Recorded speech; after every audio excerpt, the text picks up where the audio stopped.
Halo Sobat Milenial, ketemu lagi sama aku Melanie Hermalia Putri di acara Ngobrol Seru bersama IDN Times. Nah Sobat Milenial, hari ini aku bakal ngajak Sobat Milenial semua buat keliling rumah salah satu salah satu cucu dari Bung Karno, yaitu Ibu Putih Guntur Soekarno Putri. Nah kita bakal ngeliat nih keliling-keliling ada apa aja sih peninggalannya Bung Karno di rumahnya Ibu Putih. Yuk kita langsung masuk aja. Halo, Bu Putih.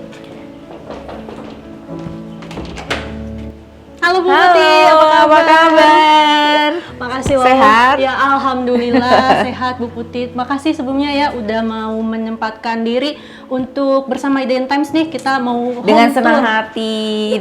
hati. Yuk, tentang lukisan dan patung-patung koleksi Presiden Soekarno.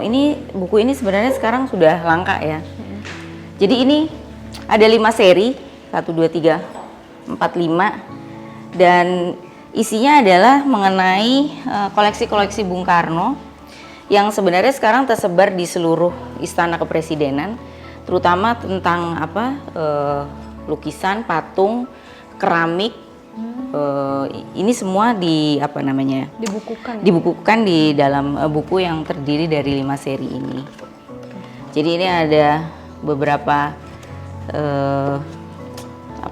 lukisan-lukisan yang sebenarnya ya nggak cukup dalam waktu 1 hari lah, Iya gitu ini ya. Tebal lagi ya Bu Ini bukunya. tebal. Ini yang seri kedua, ini ada seri kelima. Saya nggak ini ya. Ada di situ ada seri ketiga. Oke. Berarti Bung Karno emang dari dulu suka ini ya Bu. Beliau ini kan lukisan. selain seorang negarawan, tapi juga kita tahu kan beliau itu kan juga arsitek dan lulusan ITB. Waktu itu kan ambil jurusannya sipil. Kalau zaman itu kan sipil ada tidak dipecah arsitek dan sipil, tapi sipil itu jadi satu dengan arsitek. Dan Bung Karno itu memang seorang seniman kan, tidak hanya bicara soal soal tata negara dan lain sebagainya, tapi juga punya satu hobi di bidang seni. Dan punya kedekatan juga dengan para seniman-seniman, baik para pelukis, pematung. Jadi memang banyak sekali karya-karya daripada seniman-seniman Indonesia yang memang dibantu oleh Bung Karno untuk kemudian menjadi seniman yang bisa dikenal di dunia internasional. Itu. Kita langsung ke ruang kerjanya Ibu Putih ya. Iya, nah kalau ini lukisan peninggalan dari Bung Karno juga yang menjadi milik dari ayah saya, dan kemudian saya pajang di ruangan kerja saya. Ini lukisan dari Ibu Fatmawati Soekarno di masa muda. Latar belakangnya adalah Pantai Panjang di Bengkulu. Ini adalah lukisan dari Basuki Abdullah gitu. Jadi memang Bu Fatmawati punya beberapa seri lukisan yang dilukis dari berbagai masa gitu. Jadi masa muda, mungkin ini dilukis pada saat masa Jogja ya, di masa waktu itu baru ayah saya dan Ibu Megawati yang lahir. Tapi nanti ada lukisannya lagi yang ketika sudah menjadi ibu negara di Jakarta. Kemudian ada juga yang sudah melahirkan Mas Guru atau Om Guru atau Tante Sukma gitu. Jadi ada beberapa seri lukisan. Berarti ini waktu belum jadi ibu negara ya Bu ya? Masih RIS ya waktu itu. Mungkin Masih baru RIS ya? awal-awal kemerdekaan lukisan ini dilukis. ini sempet kayak poles ulang nggak sih Bu, perawatannya kayak gimana gitu? Soalnya ini kelihatan masih bagus. Udah lama nggak tidak istilahnya tuh bukan ditusir ya, harusnya kan memang ada direkonstruksi lagi lah gitu, tapi ini sudah lama sekali. Ini udah kuno sih sebenarnya. Ibu Fatmawati. Lalu ini lukisan Bung Karno. Kita udah kenal semua ya Bu pastinya. Kalau nggak salah sih, kalau menurut ayah saya yang melukis tuh dari pelukis Filipin. Namanya ini kan sudah lama, jadi waktu itu kayaknya terhapus gitu. Nah, tapi ada satu hal yang penting adalah ketika kita bicara Bung Karno, ada satu buku ini adalah buku di bawah bendera revolusi. Oh, ini yang cetakan Iya. Jadi buku ini, disinilah kemudian kita bisa mempelajari pemikiran-pemikiran Bung Karno. Tulisan-tulisan beliau, ini jilid pertama, ini cetakan jilid kedua. pertamanya, Bu? Iya. Wow. Tulisan-tulisan beliau yang beliau tuangkan di dalam buku Di Bawah Bendera Revolusi ini. Dan ini kalau nggak salah ada jilid pertama, ada jilid kedua. Jadi ya saya banyak belajar juga dari bagaimana pemikiran Bung Karno, karena kan Bung Karno saya lahir ketika Bung Karno sudah meninggal. Saya lahir tahun 71, Bung Karno meninggal tahun 70. Jadi kalau ada yang bertanya dari mana sih saya bisa belajar tentang pemikiran Bung Karno, tentang ajaran-ajaran Bung Karno, ya salah satunya adalah dengan membaca tulisan-tulisan beliau dan membaca Di Bawah Bendera Revolusi, membaca sejarah-sejarah beliau, bertanya kepada ayah saya, kepada tante saya, om saya, bertanya kepada sahabat-sahabat beliau yang mungkin sempat mengenal beliau ya. Jadi dari situlah saya belajar banyak tentang sosok Soekarno. Ini langka banget loh, Bu, berarti. Karena cetakan pertama, jilid pertama, Iya. Bu. Buat sobat milenial, kalian mungkin pengen banget buku ini. Buat yang suka baca buku, kalian masih bisa cari cetakan mungkin keberapa ya, Bu ya sekarang? Sekarang sih sudah ada yang baru Iya, ya, udah yang tapi baru. yang penting isinya Iya. gitu. Oke. Ayo silakan duduk. Oke, nah sobat milenial, kita kan tadi udah keliling-keliling dan sempat lihat beberapa peninggalannya Bung Karno. Sekarang kita langsung ngobrol sama Ibu Putih soal HUT RI dan sobat milenial sekalian. Oke, ayo. Oke, sobat milenial semua, tadi kita udah sempet berkeliling rumahnya Ibu Putih dan sekarang kita langsung aja ngobrol sama Ibu Putih. Tadi sudah ya, Bu ya, kita Udah jalan-jalan ya udah jalan-jalan ya, Bu ya. Oke, Bu, ini sebenarnya ada beberapa pertanyaan dari teman-teman sobat milenial di kami, karena kami udah punya beberapa teman mahasiswa di kantor IDN Times dan kita minta pertanyaan mereka sebenarnya. Jadi pertanyaannya asli sobat milenial. Oh gitu, Iya. jadi dari keinginan mereka ingin bertanya apa gitu. Iya, dan aku sampaikan langsung ke Ibu Iya. Putih. Ini pertanyaan pertama, Bu Putih. Ini kan kita HUT RI nih ke 77 tahun.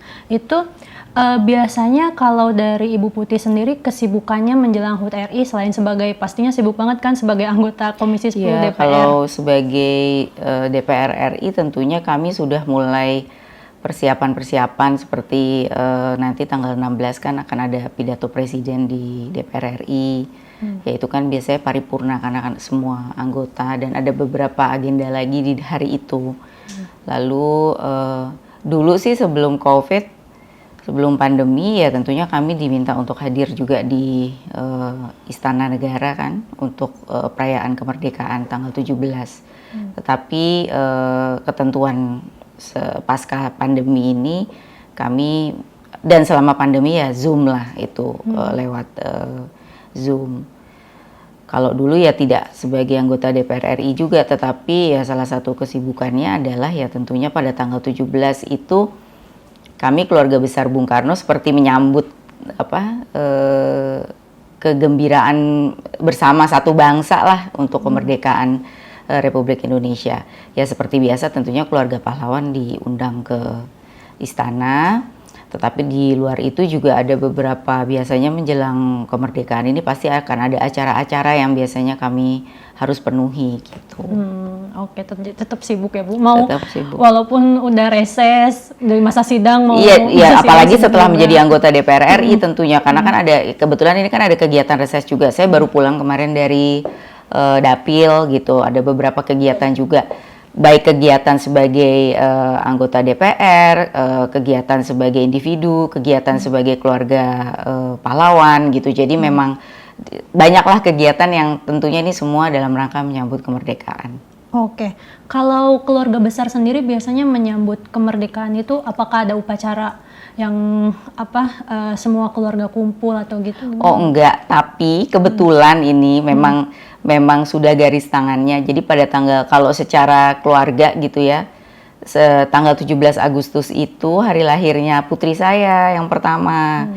Jadi bertepatan dengan kemerdekaan. Jadi biasanya di sela-sela kegiatan-kegiatan kenegaraan, kegiatan DPR RI itu biasanya kami keluarga berkumpul untuk syukuran ulang tahun. Tapi setelah itu ya sudah, kami disibukkan dengan kegiatan-kegiatan masing-masing yang tentunya juga berkaitan dengan kemerdekaan itu. Oke. Pertanyaan selanjutnya dari teman-teman Sobat Milenial juga, ini kan Indonesia sudah merdeka ya Bu ya. Nah, kira-kira ada nggak sih Bu PR atau harapan dari Ibu Putih sendiri selaku juga cucu proklamator ya Bu kepada Sobat Milenial gitu di tahun kemerdekaan ini? Kalau saya boleh memberikan saran ya, memberikan masukan kepada adik-adik milenial, karena tentunya 20 tahun lagi, 30 tahun ke depan ini adalah tahunnya adik-adik milenial. Kalau sekarang mereka mungkin tugasnya adalah belajar ya, mempelajari apa-apa yang bisa kemudian ini menjadi bekal di kemudian hari. Tetapi nanti kita kan mau menyambut Indonesia Emas ya di 2045. Nah, di 2045 inilah adalah bagaimana anak-anak milenial sekarang ini kemudian akan menjadi pemimpin-pemimpin masa depan. Ada yang mungkin bisa menjadi menteri, menjadi presiden, menjadi legislator. Maka ini adalah momen penting di mana kita sudah bisa merdeka dan Indonesia menjadi salah satu negara yang dipandang di dunia. Jadi kalau anak-anak milenial ini kan sebenarnya di saat kemerdekaan ini yang ke-77 ini punya banyak kesempatan untuk belajar tentang Indonesia. Kalau Bung Karno katakan jangan sekali-kali meninggalkan sejarah. Maka tugas dari adik-adik kita adalah kemudian menggali sebanyak-banyaknya sejarah Indonesia itu seperti apa. Kembali kepada pemikiran-pemikiran para pendahulu kita, pada pendiri bangsa. Dan mereka harus tahu bahwa kita punya satu identitas yang kuat sebagai satu bangsa. Identitas kita adalah keberagaman kita, perbedaan kita. Jadi ini yang sebenarnya harus dipegang terus oleh adik-adik kita, bahwa dengan kesempatan menyerap segala informasi, apalagi kalau generasi milenial kan dikatakan generasi yang tidak bisa jauh dari gadget ya, dari media sosial, dari internet. Itu kan sebenarnya kalau secara positif kita bisa lihat bahwa mereka bisa menyerap segala macam informasi, tetapi juga mereka juga harus berhati-hati bahwa informasi yang mereka dapatkan itu harus yang sifatnya objektif, yang sifatnya bisa membangun bangsa ini, membangun diri sendiri, yang bisa kemudian menjaga keberagaman kita, menjaga identitas kita. Maka saya ingin sampaikan bahwa ke depan Indonesia ini adalah milik mereka.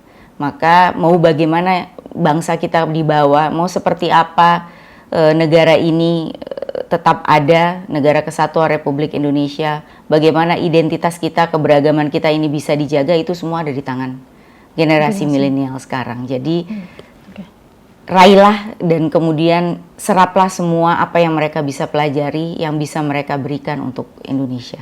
Oke, kalau Ibu Putih sendiri ada pandangan atau kayak pegangan hidup Pak Soekarno yang sampai saat ini masih diteladani terus nggak?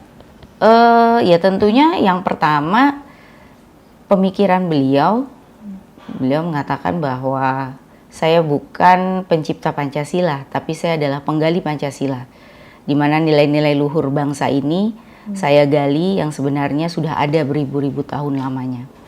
Ya, kalau apa yang dikatakan sebagai pegangan hidup, ini bukan bukan hanya sekedar kiasan atau saya bicara bahwa pandangan hidup saya adalah Pancasila itu sendiri, nilai-nilai yang ada di dalam Pancasila itu sendiri, keberagaman itu tadi, menghormati perbedaan kita, menghargai perbedaan kita, mensyukuri apa yang sudah kita miliki sebagai satu bangsa yang besar gitu.